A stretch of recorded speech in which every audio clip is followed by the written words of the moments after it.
Marilah mendengarkan pembacaan Injil pada hari ini. Tuhan bersamamu dan bersama rohmu. Inilah Injil menurut keterangan Santo Matius. Dimuliakanlah Tuhan.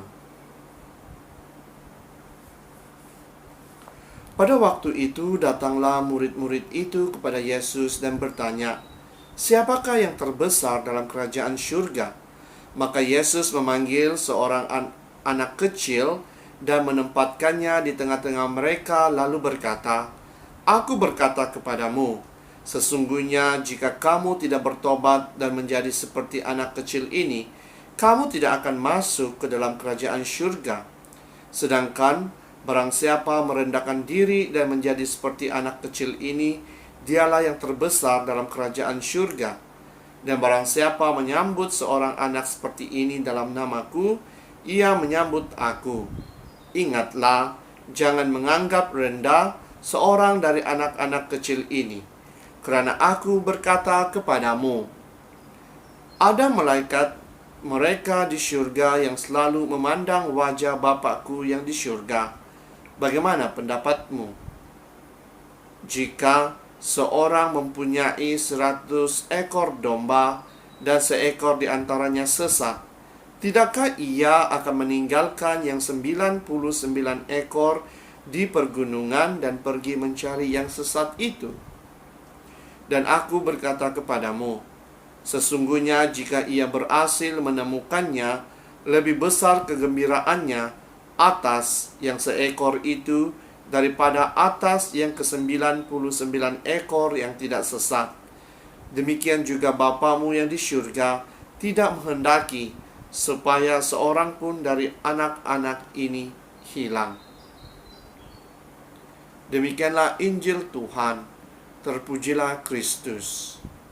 Saudara dan saudari yang seiman dalam Yesus Kristus, Injil hari ini mengajar kita untuk menjadi seperti anak-anak yang kecil, di mana mereka mempercayai ibu bapa mereka, di mana apabila mereka takut, mereka akan mencari ibu bapa mereka ataupun adik-beradik mereka. Inilah relationship yang dikehendaki oleh Tuhan terhadap diri kita, di mana Dia mau kita selalu mencari Dia. Dia mau kita untuk terus datang kepadanya. Dia tidak mau kita sesat dalam jalan kehidupan kita. Allah Bapa di surga juga tidak mau anak-anaknya, yaitu kita semua, hilang. Maka Dia menurunkan anaknya Yesus Kristus ke dunia ini untuk mencari kita, karena kita telah sesat di dalam dosa-dosa kita. Dosa-dosa kita lah yang menyesatkan kita, sehingga Yesus sendiri mau mencari kita. Sama seperti Injil pada hari ini ada mengatakan bahwa seorang gembala mencari dombanya yang hilang, sehingga meninggalkan 99 ekor yang lain hanya untuk mencari seekor domba yang hilang. Dan apabila dia menemui dombanya itu, dia merasa begitu gembira. Jadi saudara dan saudari, beginilah juga apa yang dirasakan oleh Tuhan. Apabila Dia menemui kita, sudah pastinya Dia juga turut bersukacita. Bukan sahaja bersukacita terhadap kita, tetapi terhadap semua yang percaya akan Dia. Jadi maukah kita untuk tetap setia kepadanya, untuk hidup di dalam kesederhanaan? Karena apabila kita hidup di dalam kesederhanaan, kita dapat memberikan diri kita, kehidupan kita, bukan sahaja kepada Tuhan, tetapi juga kepada semua orang. Hari ini juga kita merayakan perayaan pesta Santa Clare, di mana dia memberikan kehidupannya bukan sahaja di dalam doa, tetapi hidup di dalam kemiskinan. Karena dia percaya melalui kesederhanaan yang dia ada, dia dapat memberikan kehidupannya kepada Tuhan. Jadi saudara dan saudari, marilah kita sentiasa sederhana di dalam diri kita, di dalam kehidupan kita. Biarlah hati kita ini fokus akan ajaran Tuhan. Jadi di dalam Injil pada hari ini ada beberapa perkara yang dapat kita pelajari.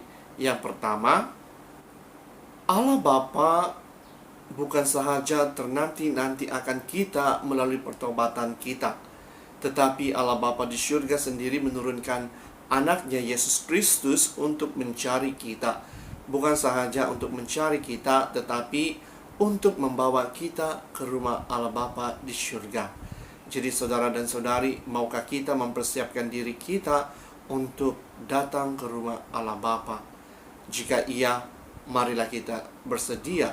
Marilah kita mempersiapkan diri kita agar kita layak untuk bertemu dengan Allah Bapa di surga. Yang kedua, seperti yang saya nyatakan sebentar tadi, kita adalah anak domba yang sesat oleh dosa-dosa kita, oleh kesilapan kita. Tetapi kita harus ingat bahwa Allah Bapa sentiasa membuka hatinya untuk menerima kita. Syarat kita untuk datang kepadanya adalah dengan bertobat.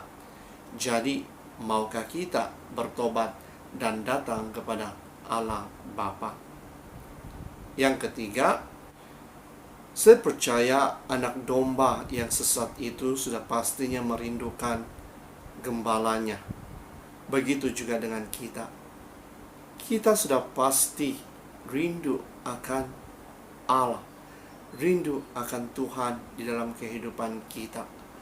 Oleh itu, biarlah kerinduan kita itu membawa kita kembali untuk percaya kepadanya, untuk datang kepadanya, untuk datang kepada gerejanya. Jadi saudara dan saudari, marilah kita terus berdoa agar Tuhan akan sentiasa menerima kita melalui pertobatan kita.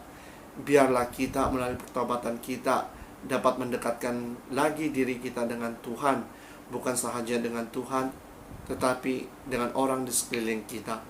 Oleh itu, marilah kita terus berdoa agar Tuhan akan memberkati kita dan menjadikan kita alatnya untuk membawa saudara-saudari yang lain yang percaya akan Tuhan untuk kembali kepadanya.